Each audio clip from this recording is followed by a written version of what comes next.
Oi, o Sem Censura está começando agora.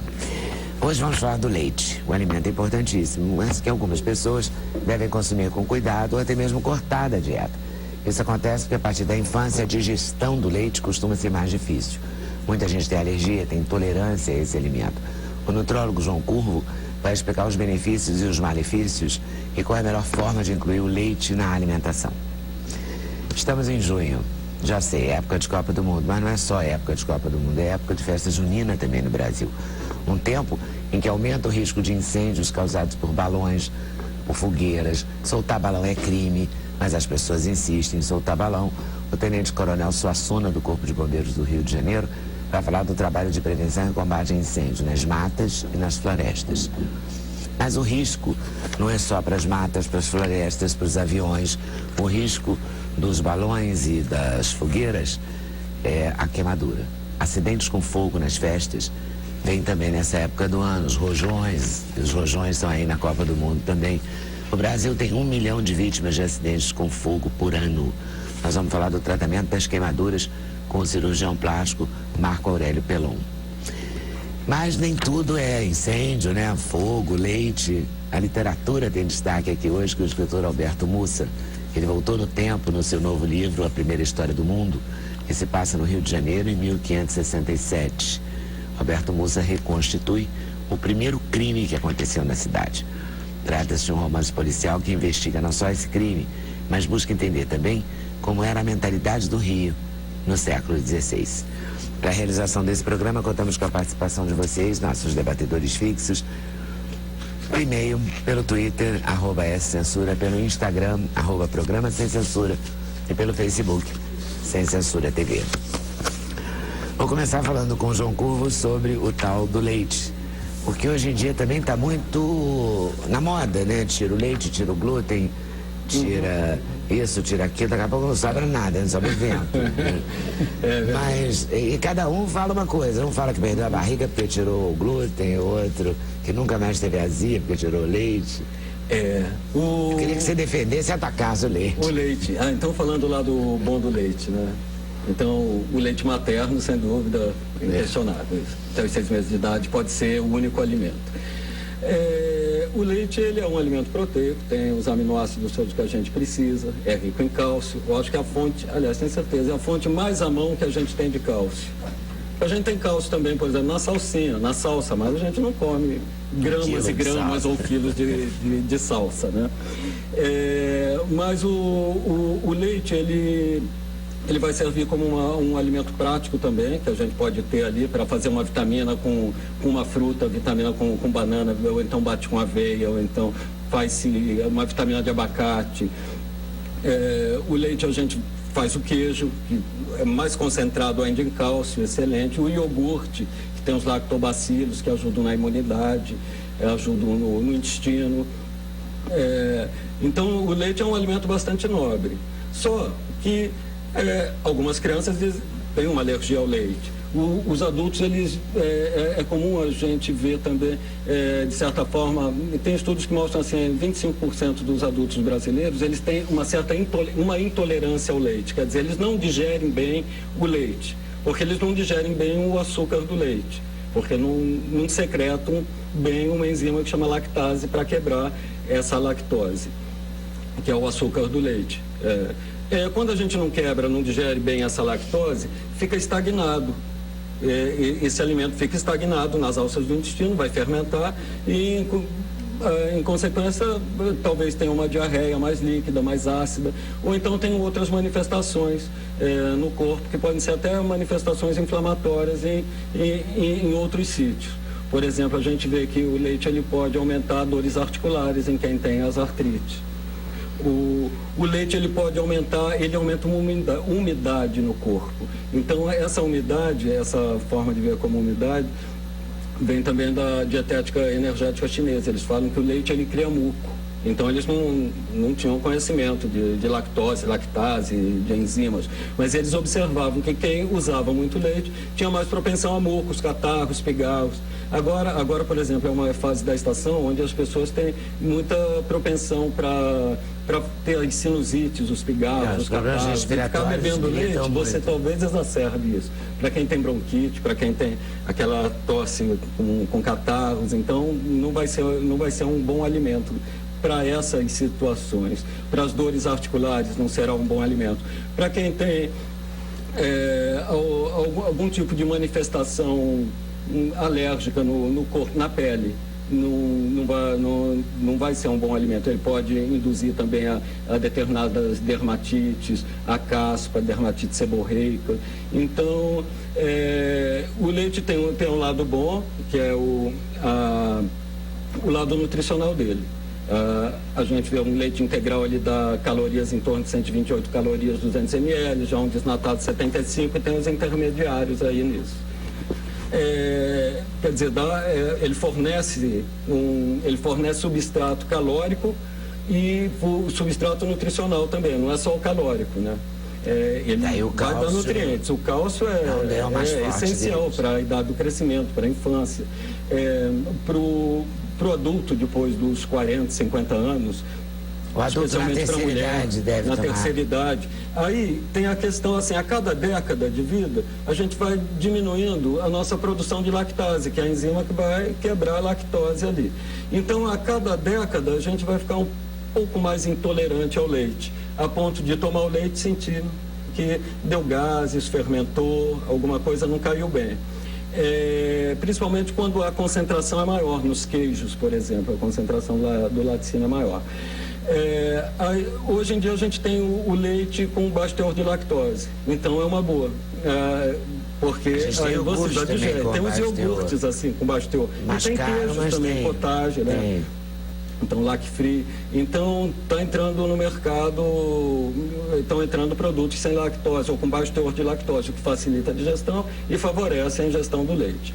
Tem frases assim máximas até que eu já falei, mas depois com o tempo a gente vai mudando de ideia, vai aprendendo, né? Estou estudando, a gente não para. Mas, por exemplo, eu falava assim, o homem é o único animal que bebe leite de outro bicho, é fato. Assim, mas era querendo condenar um pouco o uso do leite. Hoje em dia, aí refletindo, mas é o único homem que prende outro bicho também e que vai pegar o leite de outro bicho, né? O gato, ele pega o leite da vaca, o cachorro, se a gente der, o cachorro também. Então, é um alimento nobre. Então, tem alguns mitos que, de repente, começam ou frases feitas que, de repente, antes faziam sentido e que, com o tempo, você vai vendo um outro lado da história e vai vendo que não é bem assim, que o leite não é de todo ruim, como eu repeti isso no final dos anos 70, nos anos 80, né? Que era só para criança, depois a gente vai vendo que não, que é a importância do leite, quer dizer, hoje eu reconheço isso, em todas as idades. E o leite eu vejo assim, que é um alimento que é interessante da gente ter à mão. Claro que se a pessoa tiver uma intolerância, a gente vai por outros caminhos. Mas aí tem outras opções, quer dizer, se a pessoa tem intolerância ao leite de vaca, ela pode fazer hoje em dia pode fazer de tudo, pode fazer de aveia, que não é leite, né? Amêndoa, a gente usa uma nomenclatura errada. Soja, também não é leite. Porque leite só dá leite mamífero, só dá leite quem tem peito. Então a soja não dá leite, né? A amêndoa não dá leite. A gente faz algo semelhante, aparência semelhante a leite, que é bastante nutritivo, que também tem os aminoácidos, tem minerais. E tem cálcio. E esses leites não tem tanto quanto o leite do animal, da vaca, da cabra.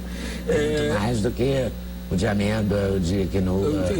O leite da vaca, leite de animal tem mais. E tem um detalhe também, os leites estão enriquecidos, né? Com vitamina D, com outras vitaminas, até com cálcio mesmo. Será que estão mesmo? Estão, porque isso daí põe na própria fábrica, põe ali um pouquinho a mais. Então, tem leites com mais teores de vitaminas, claro que enriquecidos, né? Que está escrito ali no rótulo, isso, bem claro isso. Estão enriquecidos. Tem as dietas, né, agora, que muitas preconizam, assim, sem glúten, sem lactose, como parece uma febre, uma moda. Emagrecer sem glúten, sem lactose, né? O comer pão sem glúten não emagrece. O pão com glúten e pão sem glúten é a mesma caloria. O que pode mudar é a digestão, a digestibilidade. O glúten, quem já viu o glúten, e tinha um tempo que tinha assim, carne de glúten, falavam, era isso. Também nos anos 80 tinham mais, era... Quem já viu o glúten, pegou o glúten, manuseou o glúten, vê que ele tem é como se fosse uma cola, uma goma, ele gruda mesmo. E ele gruda ao longo das vilosidades dos intestinos. Digestivo. No trato digestivo. Ele gruda por onde passa e com isso ele altera a permeabilidade do intestino, ele causa estagnações ali, ele pode causar... A alusão é uma lama intestinal. Então, que realmente a imagem é esse, ele é viscoso.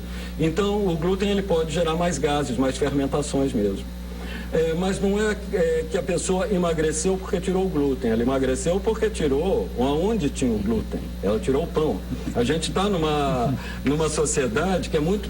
A gente tem um hábito, aliás, do café da manhã, a maioria, né? Pão com manteiga, café com leite. Uma média, pão com manteiga. É o que a gente vê nos centros urbanos, vê no sudeste, centro-oeste. É o mais acessível à população também, né? Sim, poxa, porque a gente fala também, fica teorizando. O suco verde é maravilhoso. Suco verde. Mas você pegar não sei das quantas, mas é muito mais caro, né? Então, assim, a grande maioria da população... Eu adoro suco verde, mas não estou falando mal do suco verde, só falo bem do suco verde, mas também virou a moda, né? Então, você faz suco verde de manhã, tira o glúten e a lactose. Mas não é necessário você acordar, pegar a centrífuga, pôr a maçã, pôr o pepino, um pedaço de inhame, pôr um limão, pôr um gengibre, fazer o seu suco. Porque, às vezes, num centro urbano onde as pessoas trabalham, é tudo muito rápido. Então, eu vejo assim, porque tem a couve ali. A couve pode não estar no suco, ou o agrião, ela pode estar no almoço, na sua salada. A maçã pode estar num outro momento, no intervalo você come. O gengibre você pode comer num outro momento. Então, não necessariamente você tem que acordar e tomar um suco verde. Mas é como se fosse uma moda, mas ótimo, pelo menos é uma moda bastante saudável, né? Mas o que eu estava falando, de manhã, normalmente a gente come um pão com manteiga ou um pão com queijo. É comum, num almoço, muitas pessoas comem um sanduíche. É comum, num jantar, imaginando assim, uma mãe que chega em casa tem que fazer uma coisa rápida, é fácil fazer uma macarronada. É fácil pedir uma pizza, usar qualquer massa. E nos intervalos é muito fácil você ter biscoito. Então você ficou com pão com manteiga, biscoitos nos intervalos, um sanduíche no almoço, uma pizza no jantar, um macarrão, glúten. Então não é o glúten, é a forma como você comeu, o tanto quanto você comeu. Porque é a sua relação com laranja, vai fazer mal também. Leite. Então aí você vai no restaurante, né? Então, de repente, tem o couvert com as torradinhas, mas tem ali a cenoura, aspargo, pepino, alguma coisa assim, algum vegetal ali. Normalmente se vai nas torradinhas para passar com alguma coisa e combina bem com alguma fonte de gordura, um queijo, uma manteiga, alguma coisa assim. Uma pastinha. Mas aí, de repente, sem glúten e sem lactose, você tirou o glúten, você tira o lactose, não tem pastinha também, né? Então de queijo não. E você tira os alimentos que tem o queijo. É claro que emagrece. A pizza, emagrece, ajuda numa desintoxicação, ajuda bastante. Mas não é assim, eu emagreci porque tirei o glúten. Assim, você tirou outras coisas onde o glúten está envolvido, não é propriamente. É só ele, porque as calorias do pão com glúten e sem glúten são semelhantes. Então, mas é interessante a gente diminuir. Aliás, a gente deve diminuir mesmo essa ingestão. Mas não precisa banir.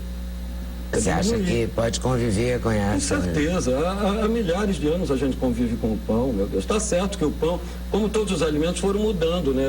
A característica genética daquele alimento, do cereal ou de vegetais, coisa assim, vai mudando ali. É algum detalhe. Mas já está até em oração, o pão nosso de cada dia, né? Então... Mas mudou também a nossa informação. Então, assim, de alguma forma, o pão integral... A torrada integral, as coisas foram caminhando. Hoje tem pão de 12 grãos, 7 grãos, 9 grãos. Então você tem outros formatos, né? Sim, exato. Aquele pão branco, que já teve uma época que foi acusado de ter bromato, lembra? É verdade. Ele era francês, né? O pão francês, antes tinha mais o pão, e tinha muito pão careca antes, pediam muito, né?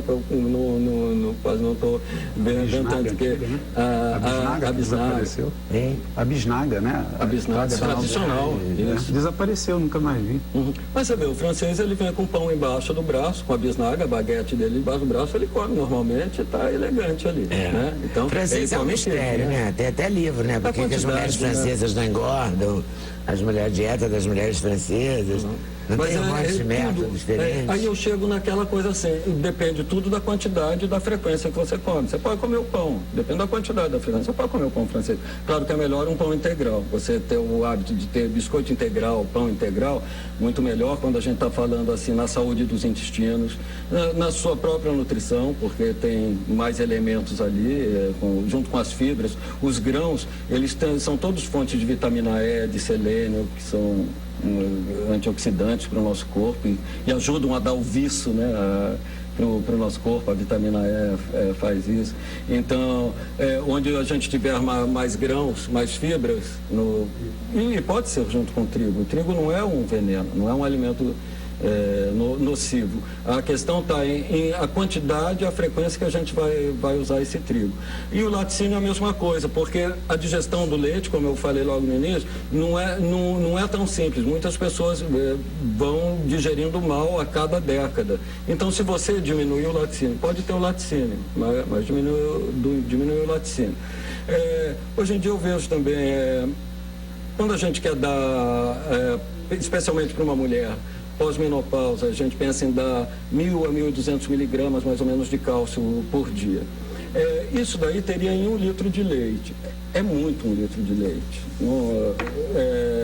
Aí as suplementações, elas são muito bem-vindas. Então, tem muitas suplementações, muitas possibilidades de cálcio, de cápsulas de cálcio, alguma coisa assim nesse sentido. Então, que entram muito, muito bem também. Quando a gente está pensando assim em prevenir uma osteoporose, em dar um substrato a mais, em dar elementos a mais que estão sendo eliminados, e quem sabe o corpo vai absorver um pouco daquele suplemento, que a gente não sabe. O quanto a gente dá, mas o quanto absorve a gente não sabe. Mas é uma forma da gente ter o cálcio. Eu sou a favor da suplementação nutricional. Eu vejo assim, só pelos alimentos a gente pode ter de tudo também, mas a gente pode estar melhor em nossa matéria orgânica, em nossa matéria, com determinados suplementos. Uma verdade que eu tenho como isso é justamente quando a gente quando fala do cálcio. O cálcio com a vitamina D. Vitamina D tem, com a exposição do sol, mas muitas pessoas não estão tomando esse sol. Mas muitas pessoas estão se queixando e muitos médicos estão falando, e todos aí falam, os dermatologistas falam do cabelo que cai, os nutrólogos falam, os endócrinos falam da osteoporose, e fica essa... a gente não está tomando sol e a gente está com uma baixa de vitamina D. Isso. Quase que enquanto país, assim, todo mundo está falando na baixa de vitamina D. Ao mesmo tempo a gente parou de pegar sol. Que dão implicações. Ou parou, diminuiu, né? Porque no Brasil não tem como parar de pegar sol. Porque também tem isso, a gente é um país solar, né? Mas então você anda na rua, tem sol, você trabalha, tem sol, você vai esperar o ônibus, tem sol. Mas é a hora, né, do sol. Às vezes eu vejo assim... não toma sol no Brasil é muito raro, né? Mas às vezes eu vejo assim, nos centros urbanos, dias de semana, a gente sai de casa e vai para uma prateleira, quer dizer, para o lugar onde está trabalhando, né? Fica lá e só sai lá quando o sol saiu. O sol então, também saiu. Você fica escondido do sol o tempo todo. Então, por isso que a gente está com 10 de Então tem o sol lá fora, mas a gente não está lá fora. Então... Isso daí implica até na nossa alegria, né? Então, que a vitamina D, ela tem essa relação também com o nosso humor. Ela anima a gente, a luminosidade faz isso. Nos países onde tem menos luminosidade, quando a gente vive em ambiente mais sombrio, então... dito, tem estudos que falam que a gente aí pode entrar mais facilmente numa melancolia, em alguma coisa assim, quando você não tem a luz. Eu acredito, acho que a luz, ela nos dá uma vida. Na medicina chinesa, eles falam para a gente aproveitar essa luz, né? Deitar de costas e tomar essa luz na região dos pulmões, dos rins, então, que seriam baterias nossas energéticas. Então, nos falta o sol. Aí, para quem não, de repente não acredita nessas questões energéticas, eu falo, não, mas é para fazer a vitamina D, que aí o osso fica forte. Então, é metabolizado, isso. A gente fabricar a forma ativa dela. Mas a gente está se ausentando dessa luz do sol. Aí é bom, como eu estava falando, suplementação, claro que vai ser bastante importante aí. A suplementação a gente vê claramente também nas anemias, né? Você dá ferro, isso tem já um século a gente faz isso. Então tem correntes que falam não são favoráveis à suplementação, tem tudo na alimentação, tem tudo, mas... não tem na quantidade. Mas de repente na quantidade e não tem o tanto quanto a gente precisaria para estar como a gente gostaria de estar. Então a gente quer estar, quando tiver com 70 anos, quer estar com os ossos fortes, né? E tem que ter um movimento também. E o osso é uma coisa muito séria, né? Porque uma vez quebrado é um drama. Sustentação. Eu vejo assim, quando se quebra o fêmur por volta de 70, 80 anos, isso é muito comum acontecer. Pode cair francamente uma qualidade de vida. Pode cair francamente também a alegria daquela pessoa e vir mais insegurança. É o nosso sustento, né? A sustentação são os ossos. E o exercício tem que estar presente nisso tudo, com certeza.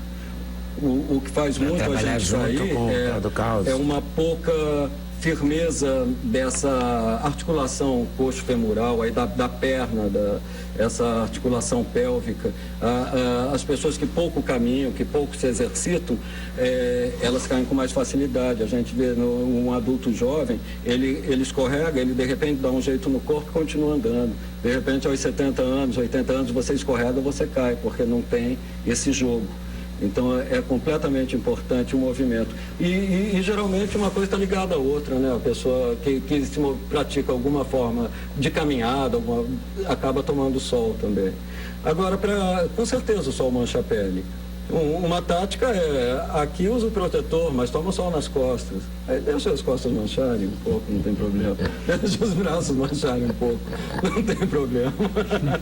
Ficando mais saudável. Não precisa ser tão perfeito, então senão fica pronto para vitrine ali, mas de repente no interior... Mas quebra. O que está acontecendo? O que acontece? Fica na vitrine, né? E quebra. Quebra, isso. Fica aí na vitrine.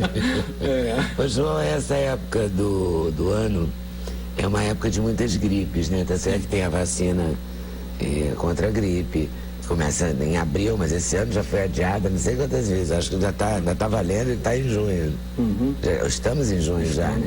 Isso. E, na verdade, é uma época do ano de muitas infecções respiratórias. Sim, É por conta desse muco? O inverno, o corpo, ele... Então, tem uma reação do corpo em relação às estações. Da mesma forma que no verão tem uma extroversão, tudo mais, no outono a gente tem mais esse movimento de recolhimento, até por conta, muitas vezes aqui a gente não tem mais tanto, claro, mas da temperatura, essa mudança do tempo. A mudança do tempo, essa mudança de temperatura, ela tem uma interferência clara na gente. Então, alguns ramos da medicina contestam isso, falam que frio não dá gripe, golpe de ar não dá gripe, que isso é crendice. Eu não vejo assim, não. Eu vejo quando eu estudei a acupuntura, a gente vê claramente que a planta dos pés, ela tem uma relação direta aqui. Então, a ponto de, não é preciso, de repente, da ciência explicar, mas você pisa num lugar gelado, muitas vezes o nariz começa a escorrer. A gente vê muito isso com criança. Então, às vezes eu fico danado quando eu vejo assim, o frio não dá gripe, eu falo, poxa, mas não deixa um idoso dormir com uma roupa úmida e molhada, porque não vai ser bom no dia seguinte. Não vamos esperar comprovar cientificamente que caminho é esse. Vamos observar o que também já foi dito até agora e que a gente experimenta na gente mesmo. Só dormir com uma meia molhada e ver o que acontece. Tomar o golpe de ar, né? Que é isso. Você sai de um lugar mais quente, toma aquele vento súbito, o frio muitas vezes vem aqui. Na mesma hora a voz muda, porque cria um muco. Alguma reação dá aqui, imunológica. Entope mais, aí vem estagnação de secreções. Então, e é comum também agora, um lado que é bastante aceito, que é divulgado, é porque a gente fica mais circunscrito, fica mais em ambientes fechados, e aí a questão do vírus vai transmitir mais facilmente, vai passar de um para o outro. Também é um agravante que eu vejo. Mas essa estação nos deixa, a vulnerabilidade mesmo é para muco, catarros, pigarro e sinusite. E o que a gente pode fazer pela gente, em termos da dietética, é usar mais gengibre. O gengibre é bem mucolítico. O gengibre ele pode estar num chá. O chá pode ser o de abacaxi, né, que eu gosto desse chá de abacaxi. Ele é bastante mucolítico, que tem a bromelina, que faz esse efeito. Muitos xaropes têm essa substância bromelina. Eu acho que a gente tem até no site do programa a receita do chá de abacaxi. Do chá de abacaxi. Lava bem a casca, cozinha a casca. Se cozinhar com miolo vai ser melhor ainda. Umas lascas de gengibre, ótimo. Mas pode ter esse gengibre também num suco de fruta. Ele pode estar no tempero de algum refogado. Você pode fazer um chá de maçã, tem maçã seca em casa de produtos naturais, com gengibre também, fica bom. Aí são... E aí você vai eliminando o muco? Pelo menos dá um movimento, não deixa uma estagnação. E quando a gente fala em dar um movimento, é bastante claro o movimento nos líquidos orgânicos, quando a gente fala de temperos picantes e quentes, como também as pimentas, salsa, manjericão, os temperinhos, canela, cravos. E eu falo que é bastante claro, e a gente percebe, porque é só comer um gengibre ou raiz forte a gente já sente logo que alguma coisa desentope por aqui. Com gengibre a gente começa a transpirar aqui nessa região, aqui da testa, buço, nas costas, e os temperos quentes fazem isso. Então é bastante claro também, a gente vê que o alimento, na dietética chinesa, eles falam que o alimento ele tem movimento, ele produz movimentos no corpo da gente. E esses alimentos, como o gengibre, eles fazem esse movimento nos líquidos, aumentam o efeito diurético, eles quebram mucos também. Quando a gente fala de movimentos que dão, por exemplo, já um movimento ao contrário, a melancia, ela faz um movimento de descendência. Aumenta um efeito diurético, o melão faz um efeito diurético e nos resfria, refresca. Agora, o momento então, é para a gente usar... melhor no verão, né? Mas no verão, a melancia, o melão, isso. Agora são melhores os refogados. As frutas assadas com canela caem muito bem. Maçã, pera, por exemplo, é fácil. Morango, você fatia em lâminas ali, você joga uma canela. Falo fatia em lâminas, põe no forninho, porque fatiando em lâminas, dá para sorar, sai uma calda ali, que fica gostosa, fica uma calda e sem nenhum adoçante, sem nenhum açúcar. Fica muito bom. Você põe a canela ali, ótimo. Pega a maçã. Você pode fazer isso. Ou então morango, você fatia isso. Você fatia, joga a canela, põe num forninho e aí ele vai sorar. Se você puser num forninho por 5 minutos, desses elétricos mesmo, 5, 10 minutos, fica excelente. Você pode fazer uma salada de frutas assadas também, assim, com maçã, pera, a manga. Aí você põe, de repente põe a ameixa seca, um damasco seco, põe ali que vai dar uma graça. Joga sempre a canela. A canela é um tempero também que mobiliza líquidos. O cravo é a canela. Não pode deixar parado, né? Não pode deixar parado. São temperos chinesa não gosta de nada parado, né? Em água corrente não para mosquito. Então, então a gente tem... O que tem a dizer sobre as pimentas? Pimenta. O que tem a dizer sobre pimenta? A pimenta ela faz um movimento ascendente, assim, um movimento que ela produz na gente. Ascendente, o calor ele vem geralmente aqui mais para cima, vem uma vermelhidão em quem tem pele clara, isso. E promove uma transpiração. O calor é fato, né? A gente é uma comida quente, a gente fala. É bom como antiagregante plaquetário, é bom também como elemento para ajudar a dissolver. Antiagregante plaquetário. Diminui a possibilidade de fazer trombos. De trombos, trombose.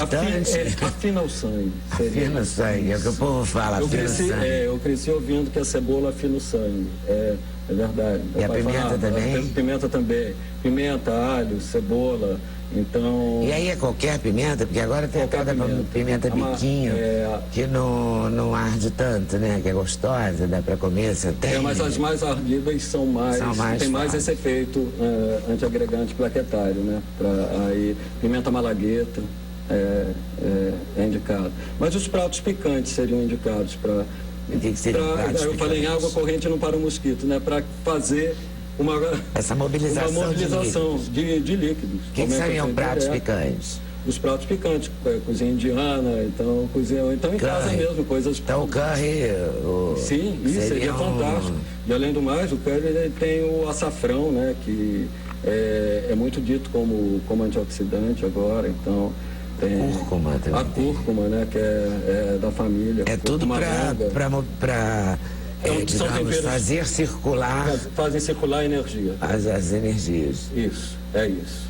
E fazem bem semanais pra gente e combinam com essa época do ano. Poxa, combinam, são próprios agora. Essa mesmo, coisa das frutas no forninho é bem interessante. As frutas assadas, aí quando vai chegando a noite... Sobretudo porque à noite a gente quer comer doce. Por que isso, hein, João?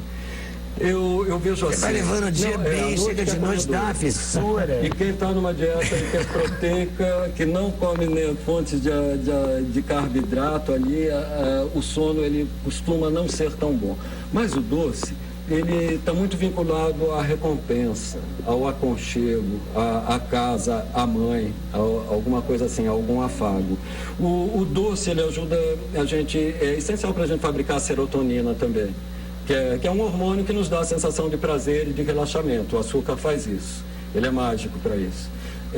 Quando a gente está ansioso, alguma coisa doce, ou então a gente já viveu isso na infância, passou um nervoso, algum estresse, dá uma água com açúcar e parece que na hora, durante uns 3 minutos, diminui a ansiedade. Depois, claro que não, né? Então, aí é danado quando o corpo se vicia nisso. Quando o corpo descobre que com açúcar relaxa, aí daqui a pouco é mais uma bala, mais um caramelo, mais um docinho, porque, claro que isso daí é um relaxamento fugaz. Então, mas à noite o corpo da gente, ele pede mais doce, ele não pede propriamente, quem está com dificuldade de dormir, ou acorda madrugada, quer comer alguma coisa, não quer uma carne assada, geralmente, não quer coxa de galinha, né? Está pensando em alguma coisa mais doce, né? Então, se for proteína, esse golpe das frutas, né? Pode funcionar. É maravilhoso. As frutas assadas é tão fácil você fazer porque aí já fica gostoso, já vira um assunto. E para quem... E a gente deve deixar o hábito de ficar comendo doce mesmo, claro, por inúmeras razões. Até porque também a gente está vivendo cada vez mais. E se a gente for consumindo carboidrato sem regra, a gente vai fazer um diabetes tipo 2 que está cada vez maior a incidência. Então, porque tem uma hora que o pâncreas ele falhe para fabricar insulina, ele esgota essa capacidade. Então, uma forma da gente buscando comer menos doce é a gente pegando a fruta e assando a fruta que concentra aquele açúcar e satisfaz essa vontade de doce. Aí vale a pena. Os tais probióticos, leites fermentados, você aposta neles? Sim. Eles para a flora bacteriana intestinal, eles ajudam bastante no funcionamento do intestino, na imunidade, para evitar câncer intestinal, porque não pode deixar uma estase também de alimentos no intestino. Então, eles ajudam bastante. É uma forma da gente ter o leite também com uma digestão melhor, é o leite fermentado. Uma coalhada, um iogurte, ele já azedou fora do corpo. Ele não azedou aqui dentro. Então, a gente digere muito mais fácil uma coalhada ou um iogurte do que beber o leite mesmo. É bastante interessante a gente ter. E concentra mais cálcio também, né? Sim. O iogurte, a coalhada, eles têm mais cálcio do que a mesma quantidade de leite. É um leite concentrado ali, né? Ficou mais denso ali. Claro, faz todo sentido. Então, os queijos. Mas agora é a estação de comer os alimentos picantes, quentes, fazer exercícios respiratórios. Isso o yoga, né? A gente podia iluminar mais isso, o yoga, tai chi chuan, os exercícios respiratórios que ajudem a gente a encontrar um centro também, um eixo de equilíbrio, alguma conexão aí com o cosmos, o universo, com a gente mesmo, com o nosso centro. Isso daí, os exercícios respiratórios são fundamentais. Buscar assoar o nariz e não chupar o nariz, né? Chupar a secreção, isso é bastante comum, aí é que estagna mais ainda, então não, deixar sair. Isso, tem que ser, para ter aquela questão, em água corrente não para o mosquito, não vai estagnar a secreção, temos que buscar beber água também.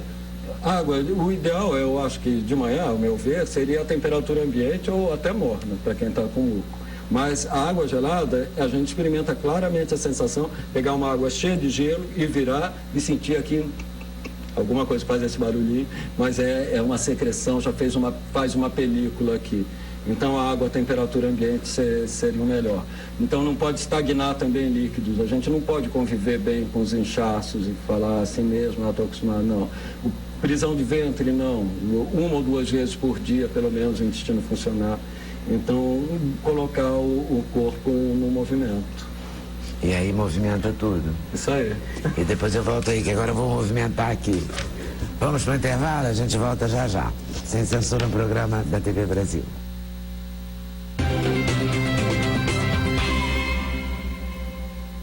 Que também tá bombando. Mas agora a gente vai falar de uma coisa que é muito chata, mas que tem nessa época do ano muito. Que vai do incêndio florestal à queimadura, ou vice-versa. Vou começar com as queimadas, os balões. É crime, tem lei e não adianta, né? É verdade. Virou, mexeu, O que acontece? parece um balão. A prática do fogo, né? No Brasil, até no mundo, sempre vem dos nossos ancestrais. Até fogo em mato, isso aí é uma característica cultural, sempre aconteceu isso. No Brasil, a gente pode classificar, sempre de uma forma geral, alguns ecossistemas, né? Temos ecossistemas dependentes do fogo, temos os influenciados pelo fogo, os sensíveis ao fogo e aquele que sofrem adaptados a comportamentos que ficam nas intermediárias. O que são os dependentes do fogo? Um exemplo é o bioma cerrado, que tem muito no centro do Brasil. Por exemplo, a característica desse tipo de vegetação, raízes profundas, ele foi se adaptando devido à prática comum, à rotineira de fogo. Ele criou esse bioma, se desenvolveu e ele consegue uma autoproteção. Ou seja, o fogo não é tão danoso em algumas regiões que não são protegidas. A gente pode falar dessa forma bem objetiva. Aqueles ecossistemas influenciados pelo fogo geralmente estão localizados entre os ecossistemas sensíveis e os dependentes do fogo. De tanto fogo serem colocados de forma antrópica do homem, acaba influenciando essa região, ou seja, tornando ela suscetível à ocorrência de incêndio e acaba mudando até a questão da cobertura vegetal da região. A gente é importante falar da questão dos ecossistemas sensíveis. Um ecossistema importante é a Mata Atlântica, localizado muito no estado do Rio de Janeiro, o bioma amazônico, são sensíveis por quê? O incêndio ele gera mudanças no tipo de cobertura vegetal. Essa mudança, essa destruição da cobertura vegetal permite o quê? O crescimento de novas vegetações secundárias. Essas vegetações secundárias não são as nativas originárias. Então, quando a gente fala em incêndio, de forma geral, a gente tem que pautar por essas questões. Aí vamos à questão da queimada. A queimada ela pode ser prescrita, aquela queimada autorizada por órgão ambiental, devidamente planejada, de forma preventiva, com equipe, ou aquelas queimadas que são clandestinas, né? Que podem gerar danos maléficos ao meio ambiente. Então o incêndio é um fogo fora do controle, no ambiente natural. Se a gente for puxar para o nosso caso, o estado do Rio de Janeiro, nós temos as nossas matas montanhosas. As principais unidades de conservação, se a gente for entender dessa forma, onde estão localizados parques nacionais, parques estaduais, parques municipais, as reservas biológicas, ou seja, as áreas de proteções ambientais, onde possuem cobertura vegetal protegida por leis, onde está toda inserida no Sistema Nacional de Unidade de Conservação, que é o SNUC, uma legislação nacional, federal. Ou seja, essas unidades, no caso do ambiente de montanha, elas são complexas no combate ao incêndio nessas regiões. Imagine uma montanha pegando fogo, ou seja, uma equipe de bombeiro tem que transportar equipamentos para combater incêndio. Imagine transportar uma bomba costal flexível com 20 litros, ou seja, são 20 quilos de água nas costas, mais os seus equipamentos portáteis, mais equipamento para o seu consumo próprio, porque o bombeiro é um ser humano, precisa ter alimento, repor suas energias, repor a água para não ter desidratação. Então ele tem que ter toda essa logística, todo esse preparo. Assim, no grupamento nosso florestal do Corpo de Bombeiro do Rio, a gente treina, temos os cursos, então tem uma demanda. São 3 meses para preparar um bombeiro militar para estar apto a atuar no incêndio florestal com essas características. Além de uma característica específica dos incêndios em montanha, nós temos que preparar o bombeiro também para a questão da técnica do montanhismo, que tem determinados trechos que nós deparamos com paredões rochosos. Haja preparação. Então tem que treinar a segurança, senão corre o risco de um acidente. O próprio ambiente... solta o balão e o balão cai no morro, né? A questão do balão. O balão é crime, é lei federal, 9.605. É prefeituado, é divulgado. Quando a gente fala a questão do balão, tem as 3 vertentes. Tem os órgãos públicos e privados, que divulga através de campanhas preventivas, que é crime, todo mundo já conhece, é batido, tem que ser evitado, são agregados riscos à sociedade, não só às matas, à população. Então, praticar, até soltar balão com fogo é crime. Isso aí está preceituado, ainda corre o risco de também atingir, ferir o próprio Código Penal. A outra questão são os baloeiros. Os baloeiros, eles continuam insistindo na prática do soltura do balão com fogo. Então, essas pessoas vão cometer crimes, estão cometendo crime. E tem uma outra vertente que é recente, a questão do balão ecológico. Ou seja, o balão que não tem agente ígneo no momento da sua soltura. Ou seja, não possui bucha. É uma forma que os baloeiros criaram de se adaptarem à legislação em vigor. Aí pode, né? Inclusive tem legislação específica mas pode, sem bucha pode, não pode? Autorizando a soltura do balão. Tem legislação que autoriza. Então o balão sem bucha pode? O balão sem bucha. Mas não foram em nenhum momento, essa é a questão polêmica, o balão dito ecológico, em nenhum momento foram discutidas algumas questões. Não é somente o incêndio diretamente. Eu não tenho uma bucha no balão, ditos ecológicos. E aí, para onde ele vai quando sobe? Então, algumas legislações específicas citam lá tamanhos de balão de 12 metros. Estou falando que 12 metros são 3 andares de um prédio. Né? A outra questão polêmica é: nada me garante que esse balão dito ecológico, no seu deslocamento no ar atmosférico, no seu papel de cera ou papel especial, venha se deslocar e absorver umidade suficiente que venha a romper a sua rigidez dielétrica, ou seja, a sua capacidade de isolamento, ou seja, o papel ele é isolante. Mas nada me garante que ele venha absorver essa umidade e de algum momento cair numa rede de alta tensão de 138 mil volts, são as antenas que passam nas cercas. E o que pode vir a acontecer isso? Pode ter descargas elétricas, pode ter centelhamento, aí está agregado. No momento da soltura, não tinha o agente ígneo, mas pode vir a acontecer numa queda numa rede de alta tensão, sofrer um centelhamento, aí pode ter prejuízos econômicos, ou seja, são questões que ainda não foram discutidas, se foram discutidas, não foram bem esclarecidas. Além do mais, a questão do balão, com 12 metros, 10 metros, caído numa via de alto movimento, de passar carro, caminhão. Não é simples um balão cair, mas pode gerar um transtorno ao trânsito, pode gerar um acidente. Imagina um balão à noite, quem que vai estar vendo o balão à noite nos dirigindo caindo? Mas os horários são previstos, né, em algumas legislações, horários de soltura do balão, até 10 horas da manhã. Mas quem me garante que aquele balão vai ficar 1 hora, 2 horas, 3 horas? Se ele voa ao sabor dos ventos, ele não é tripulado, não é comandado. A questão é, o balão é solto ao sabor dos ventos. A outra questão do balão, ele sobe, ele pode cair no mar, ele pode cair em assentamento urbano, ele pode cair em uma unidade de conservação. Ou seja, a unidade de conservação é o lugar correto para o descarte de um balão? Não, o balão é biodegradável. Ou seja, 6 meses, 1 ano, 1 ano e meio. Que questão é essa de ser biodegradável? Que administrador de uma unidade de conservação quer a sua floresta, o seu parque, recebendo vários balões caindo em suas reservas? Então, são questionamentos que não vão além somente do incêndio. Ou seja, balão descartado em unidade de conservação é questão de poluição? Como é que se encara esse questionamento? Ou seja, é uma polêmica que a gente tem que debater, mas legislações estão sendo aprovadas. Ou seja, a gente pode até sugerir aqui alternativas, locais específicos para a soltura de balão. Balódromo. Balões, festival, vai manter. Locais específicos de que forma? Numa opinião particular, que esses balões fossem ancorados em cabos. Se é para manter a cultura, como eles tanto insistem, cultura, liberdade de expressão da soltura do balão, soltem o balão ancorados com cabos que não sejam condutores de energia, ancorados que for a uma altura que seja autorizado pelos órgãos públicos. Mas você vai perder a graça, né? Ninguém quer soltar o balão. Com uma altura o balão. Você vai perceber da mesma forma a sua beleza, a sua geometria, as suas cores, festival de balão. E se os promotores do evento ou os autores por algum momento deixar de desgarrar o balão, vão responder pelo dolo eventual. Senão, o que acontece? Não tem aquele nexo de causalidade. O balão sai de um local, se ele vir a acontecer, seja ele com fogo, é crime. Mesmo assim, com fogo, se cair no local, não tem autor, não tem CNPJ, RG, ninguém sabe.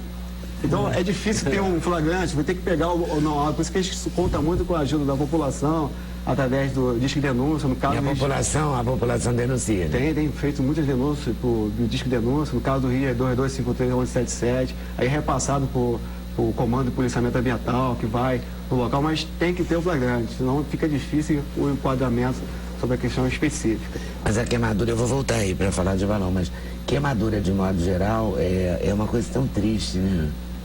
E essa coisa de continuar brincando com fogo, continuar fazendo, usando o fogo sem...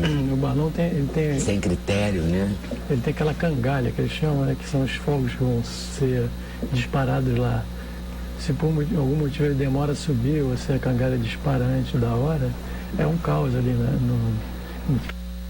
Muita gente se queima e o próprio incêndio que o balão pode causar, né? Ele pode trazer,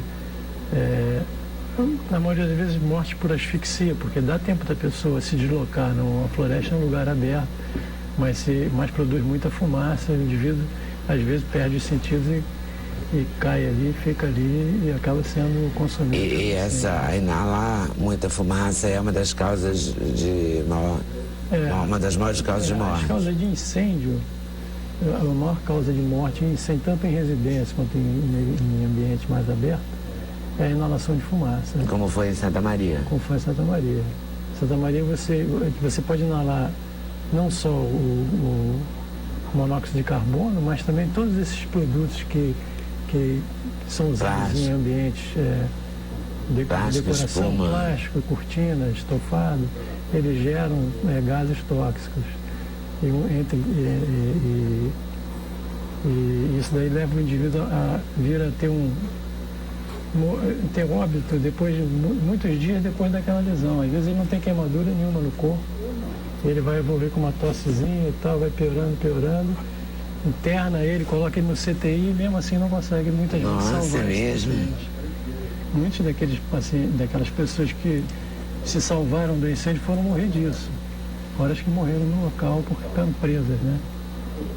Então a causa principal no incêndio exatamente o pessoal leigo chama de queimadura pulmonar, né? Na verdade não é uma queimadura, é um envenenamento.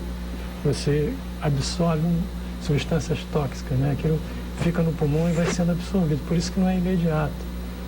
Você vai para casa, aquilo vai sendo absorvido, vai entrando na tua circulação e você vai ficando envenenado com aquelas substâncias. A falta de cuidado é uma coisa impressionante. Ontem eu vi na internet um hotel em Belo Horizonte que esqueceram a frigideira no fogão. O hotel que está, inclusive, indicado pela FIFA, referendado pela FIFA para a Copa do Mundo. Pegou fogo, assim, em instantes. Quer dizer, não todo, não teve vítima fatal, eu acho. Teve alguns feridos, essa coisa de inalar, né, fumaça e tal. Até agora, pelo menos, a notícia que eu li não tinha vítimas fatais.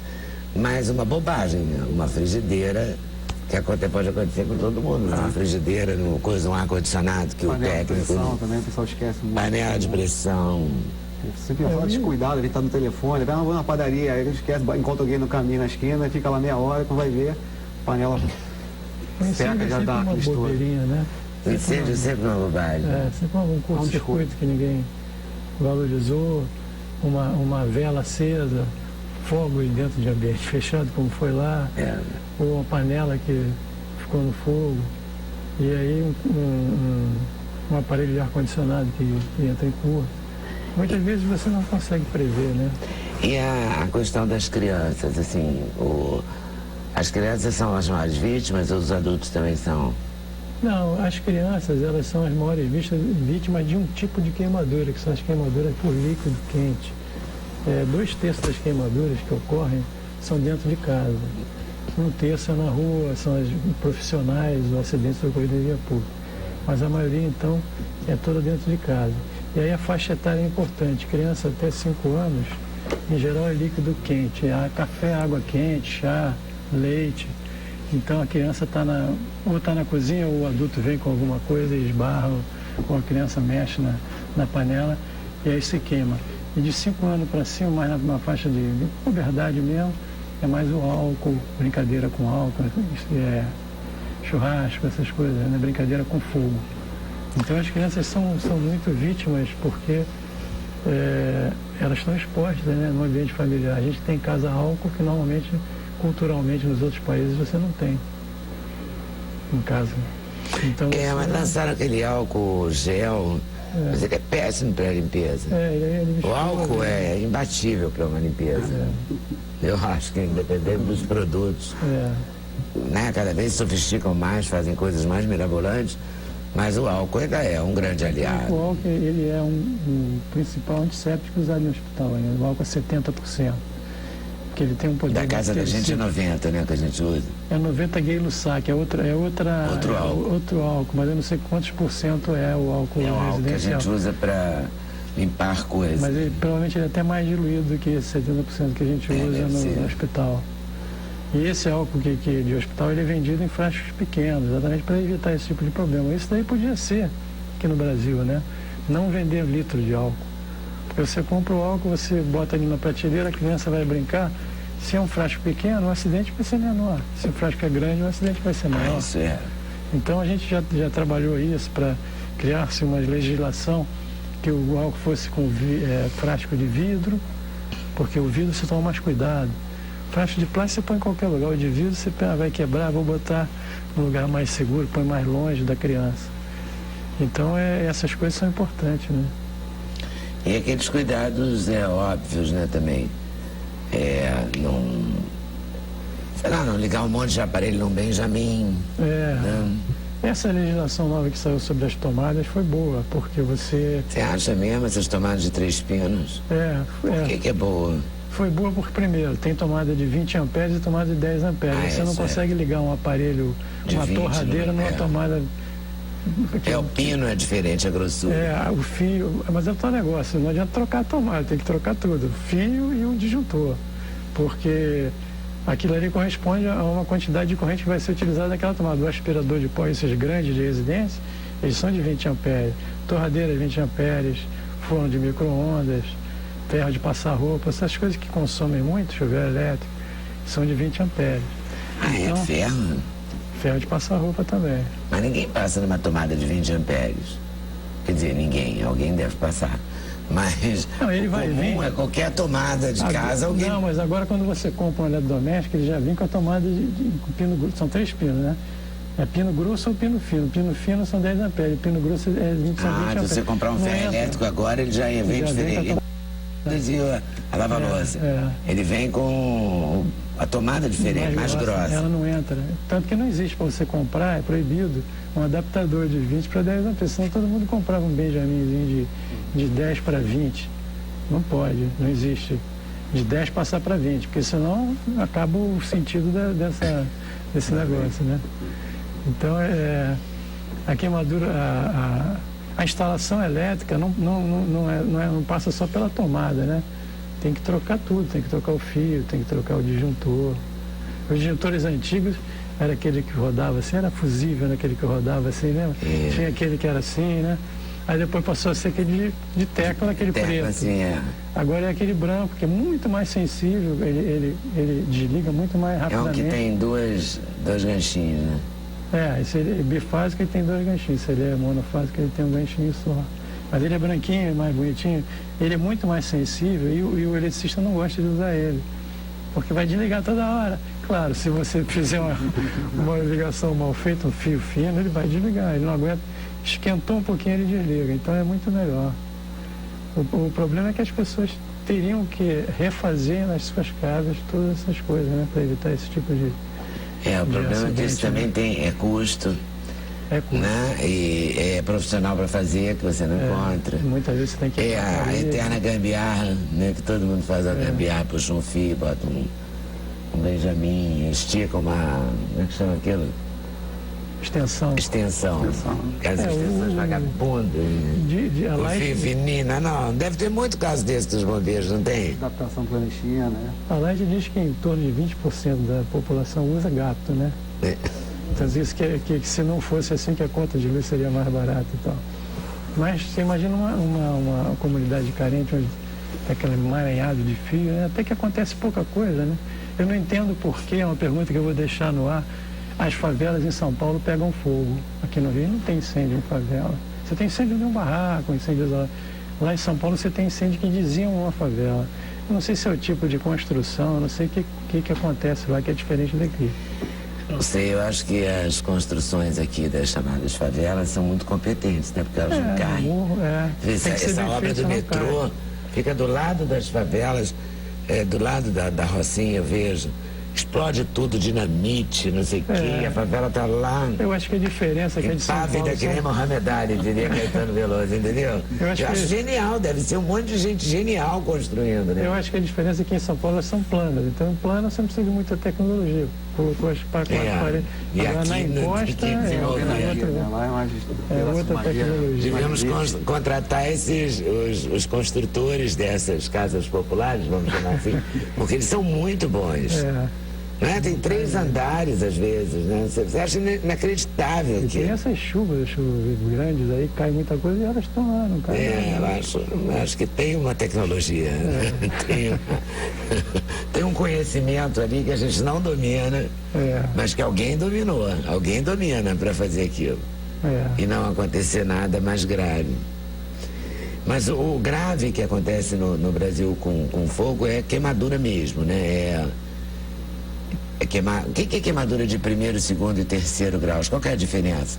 Qual que é a pior? A queimadura de 1º grau é a mais simples, é a mais superficial. É essa que a gente... De sol, que a gente vai à praia, pega, descasca a pele, fica vermelho, ardido assim. Essa é a queimadura de 1º grau. É aquela do forno, quando a gente vai pegar uma coisa no forno, é essa? E que encosta assim, que encosta, a queda de 2º grau. 2º grau já, a gratinha do forno.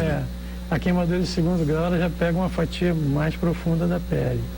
Ela não se restringe só à epiderme, que é a camada mais superficial. Com café, 1º grau? A derme. Não, de café de 2º grau também. Também, leite quente. Toda aquela que sai aquela pele, fica aquele negócio vermelho, aquilo é de 2º grau. A queimadura de 1º grau ela fica vermelha, mas não faz bolha, não faz nada. Pode descascar, mas para descascar é uns 2, 3 dias e tal. Porque troca a pele. A outra não, a outra tira a pele na hora. É o 2º grau. O 2º grau. O 3º grau. O 3º grau é a mais grave, que é a mais profunda, onde você tem destruição de todas as camadas da pele. A de 2º grau você tem que fazer raspagem também. Mas a de 3º grau você, na maioria das vezes, tem que fazer enxerto mesmo. Porque você destrói toda a pele, ela não se regenera, só se for uma área pequena. E às vezes se regenera de uma qualidade ruim, que é preferível você não esperar e botar no enxerto. Hoje em dia a gente tem uma tecnologia nova, que é o uso de células gordurosas no tratamento das queimaduras. Não só na queimadura, como em regeneração de tecidos em geral. Como feridas, úlceras. Usar o tecido adiposo da própria pessoa. Para enxertar? Para você provocar uma reação de cicatrização naquele local. Você tira com uma seringa? Tira como se fosse uma lipoaspiração. Uma lipoaspiração. E injeta no lugar? Quando a gente lipoaspira, o tecido adiposo ele não é só célula gordurosa, tem algumas outras células. O tecido adiposo não é só o adipócito. O adipócito é uma célula do tecido adiposo, tem várias outras. E esse tecido, ele trabalha em conjunto com o nosso corpo, vamos dizer assim, harmonizando várias coisas do organismo, como a própria questão da glicose, hipertensão arterial, a qualidade do endotélio, que é do revestimento dos vasos. Por isso que o obeso ele começa a desenvolver diabetes, porque ele começa a não tolerar. Ele produz insulina numa quantidade normal, mas aquela insulina não consegue colocar a glicose dentro da célula, que é a função dela, porque existem bloqueadores que não deixam isso ocorrer. E isso daí é tudo metabolizado, tudo controlado pelo tecido adiposo. Então, quando a pessoa engorda, a pessoa fica hipertensa, a pessoa fica diabética, a pessoa tem problema vascular coronariano, problema de vascularização na perna, porque tudo isso, a célula adiposa está doente, porque ela está muito aumentada, então ela está doente, ela está metabolizando mal essa coisa. Tendo em vista esse metabolismo, a gente começou a utilizar essas propriedades da gordura, do tecido adiposo, na regeneração de tecidos.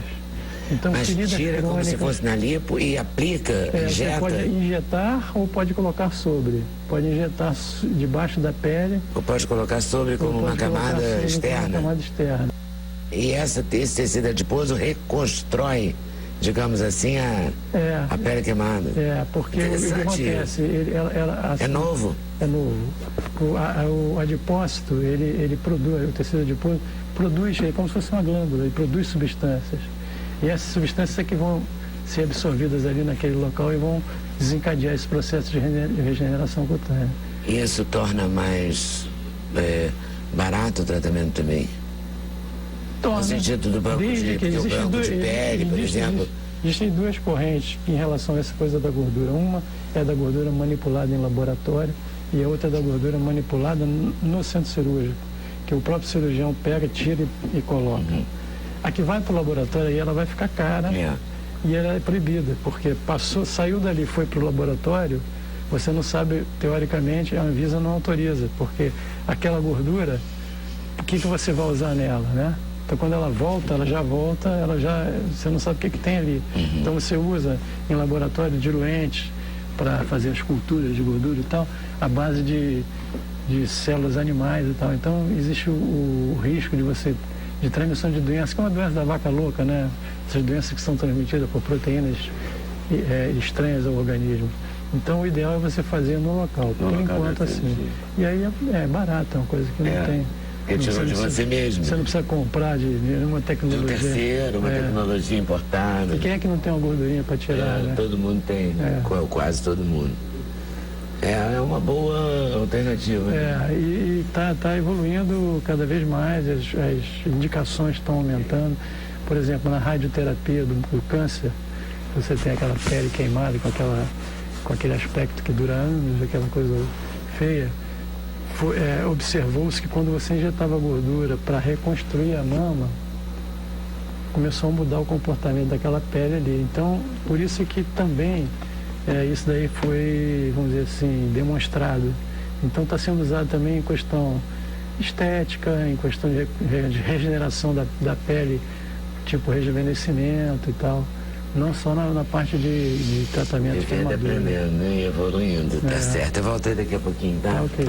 Então, intervalo, a gente volta já já. Vocês estão no programa da TV Brasil.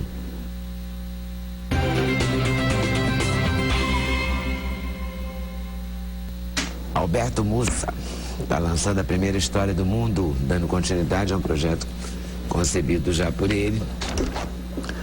E agora contando o primeiro crime, é isso? Exatamente. Esse livro é uma ficção, né? É um romance. Mas ele se baseou, né? Eu me baseei num fato, num acontecimento real que eu achei muito curioso quando me deparei com ele por acaso, que foi a morte de um serralheiro em 1567, portanto a cidade tinha só 2 anos de vida, né? Tinha sido fundada em 65. Em 67 houve a transferência ali da área da Urca para o Morro do Castelo, que hoje já não existe mais, também foi um morro arrasado. E nesse transferência em 67 morre esse serralheiro, que era um trabalhador, como se dizia, né, um trabalhador mecânico, né? E o motivo foi a mulher dele.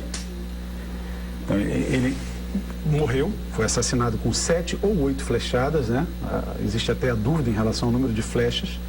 O motivo considerado do crime foi a mulher e 10 cidadãos da cidade, ninguém desconfiou dos índios, 10 cidadãos foram processados, foram considerados suspeitos, sofreram lá o processo regular, e numa cidade que tinha talvez não mais do que 400 moradores. Então 10%, 10 pessoas, né? Para uma população de 400 pessoas, sendo que naturalmente nem todos eram homens, eram a maioria, os homens eram a maioria, mas não eram todos.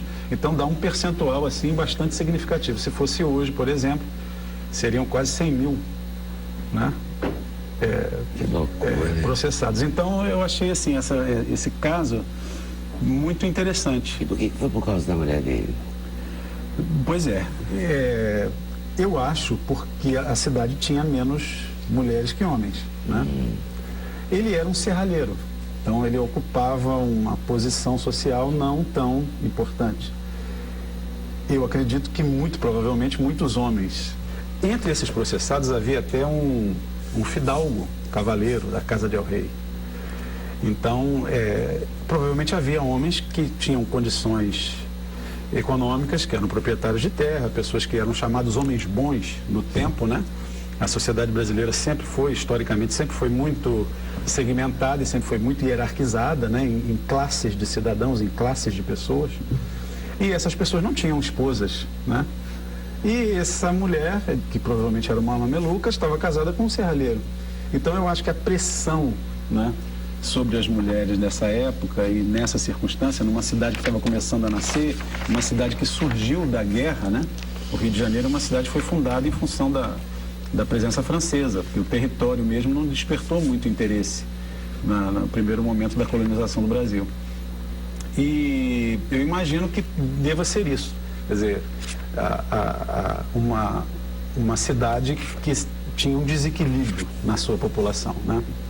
E aí começa a disputa entre os homens, né? E é um romance policial, digamos assim? É um romance policial, Ele faz parte de um projetinho que eu imaginei há muitos anos atrás, em 99, 98. Eu escrevi um livro chamado O Trono da Rainha Ginga, que também era um romance policial, ambientado no século XVII. E eu tive, né, em função do prazer que eu tenho de escrever, né, pegando temas históricos ou momentos históricos, de fazer 5 livros, 5 historinhas, romances policiais, uma para cada século da história do Rio de Janeiro. E aí fazer uma espécie de apanhado, né, da história da cidade, fazer uma recomposição. Aí fiz esse que é do século XVII. Em 2011 eu publiquei O Senhor do Lado Esquerdo, que é o século XX, e esse agora é o século XVI, que é o mais fascinante para mim, porque é o menos conhecido, né, é o mais misterioso, quando as coisas começam, quando o Brasil começa. Então foi um prazer estudar um pouco essa época e conhecer, e foi por isso que eu me deparei com a história da Jerônima Rodrigues, que é a viúva do... Descobrir essa história foi como, assim? Foi por acaso? Eu faço assim, sempre que eu vou fazer, eu queria fazer sobre o... É o quê? Você mergulha num Eu tenho uns livros em casa sobre o Rio de Janeiro, tem uma biblioteca, né? Todo escritor tem um pouquinho, alguma biblioteca. Então eu, sabendo que já tinha vontade de escrever sobre o século XVI, comecei a ler. Porque eu faço uma espécie de imersão, né? Para você voltar àquela época, você se, digamos assim, se ambientar naquele mundo que é muito diferente do nosso, né? Tudo é muito diferente, né? O sistema, as investigações, o processo, a punição, né? Tudo é diferente. Então você precisa estudar um pouquinho para conhecer, para poder reproduzir uma época com uma certa verossimilhança. E então eu peguei, tem um livro chamado Conquistadores e Povoadores do Rio de Janeiro. O autor chama-se Elísio Belchior. Esse homem foi, se não me engano, bibliotecário, responsável por alguma coisa dentro do Instituto Histórico e Geográfico Brasileiro. Então ele tinha acesso a muitos documentos. E nesse dicionário, eu li o dicionário inteiro, né? É a vida de pessoas que viveram no Rio de Janeiro, que ele conseguiu recuperar. E tem lá o caso da Jerônima Rodrigues e do Francisco da Costa, que é esse homem serralheiro assassinado com 8 flechadas. E a coisa que mais me chamou a atenção é o processo ter corrido contra os cidadãos e que ninguém tem imaginado que pudessem ser os índios. É claro que os portugueses daquela época usavam arco e flecha, usavam bestas, né? Há uma definição de quem matou? Chega a ser uma definição de quem matou, claro. Todo romance policial precisa cumprir a sua fórmula. E é um segredo ou você conta? É um segredo. Se eu contar, eu vou tirar a graça da leitura. Vai matar o seu romance, claro. E aí você se surpreende com você mesmo, com o policial, o romance policial que você escreve? Não, pois é, esse daí conduz de alguma forma? Não, assim, a maioria das vezes, quando você escreve uma história policial, né, e você está preocupado, não é a história policial em si, pelo menos para mim, né? A história policial, ela serve como uma espécie de forma, um fio condutor para você manter um suspense, criar um prazer de leitura, né, uma expectativa e manter o leitor, digamos assim, ligado na narrativa.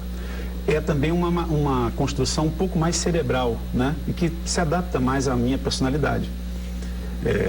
Eu gosto desse tipo de narrativa e de autores que trabalham assim. Mas quando você faz um policial, normalmente você já tem a sua história. Então, você monta o teu mistério, digamos assim, ou cria a sua forma narrativa, mas já conhecendo exatamente o que você vai, o ponto em que você vai chegar.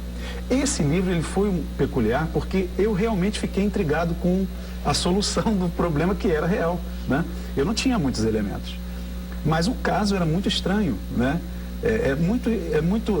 Por exemplo, eu vou contar um pouco da história. Esse homem, Francisco da Costa, morreu então com 8 flechadas ou 7.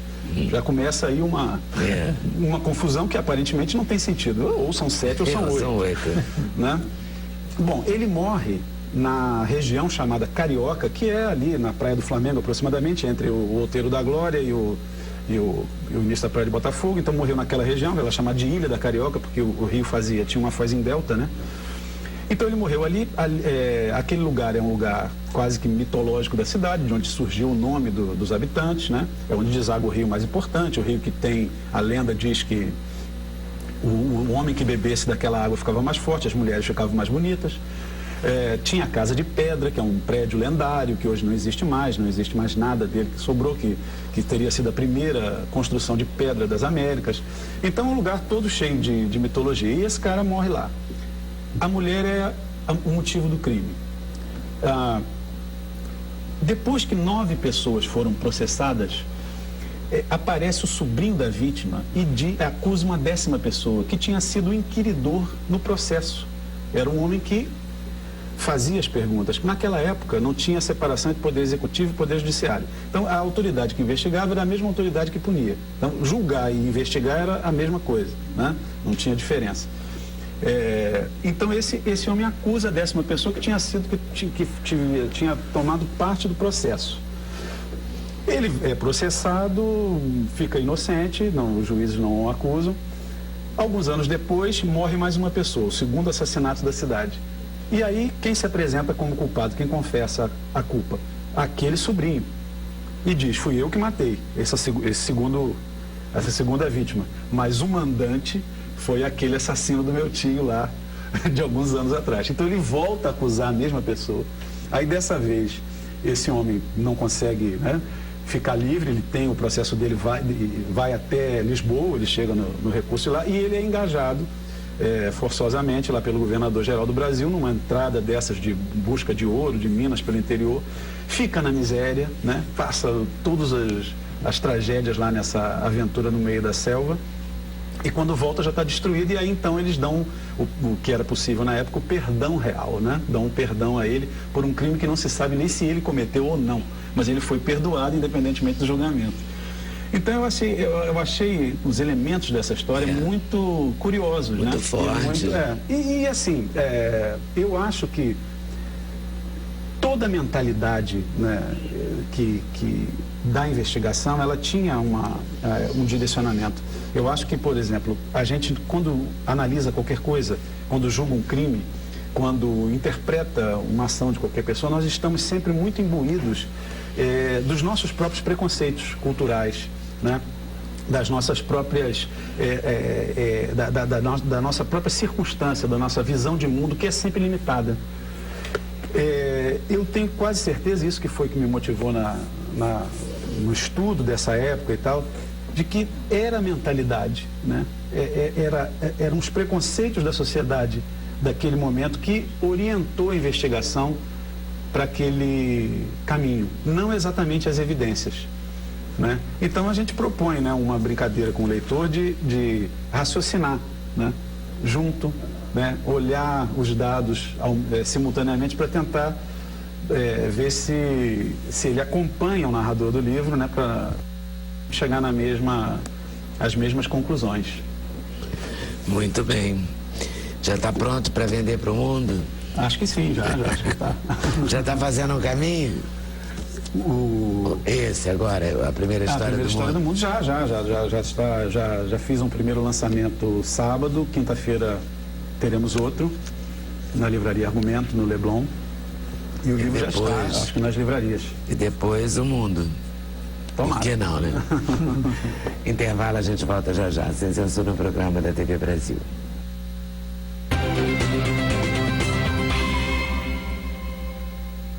Muito interessante.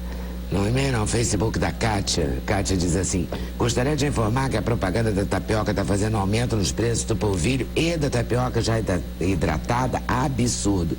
500 gramas passou de R$ 1,60 para R$ 6,90. Ela queria fazer a denúncia, está feita a denúncia. Tapioca tá bombando, tapioca tá bombando, uma delícia, bom. Fazer 3 colheres de sopa, sim. Aí não tem o glúten, ótimo. E 3 colheres de sopa tem em torno de 120 calorias. Vem ali da raiz, né? Do aipim, uma raiz. Então, frigideira, um recheio leve. Só, pode ser uma manteiga, pode ser um queijo, pode ser só ela mesmo, fica um biju, acho muito gostoso. assim, tostadinha. Tem o povo de Minas Gerais defendendo aqui que a avó viveu quase 95 anos, tomando leite todo dia. Que leite é importante para o bolo, para bolo de milho, para bolo de queijo. Isso. Os mineiros defendendo o leite, né, Daniel? Tá certo.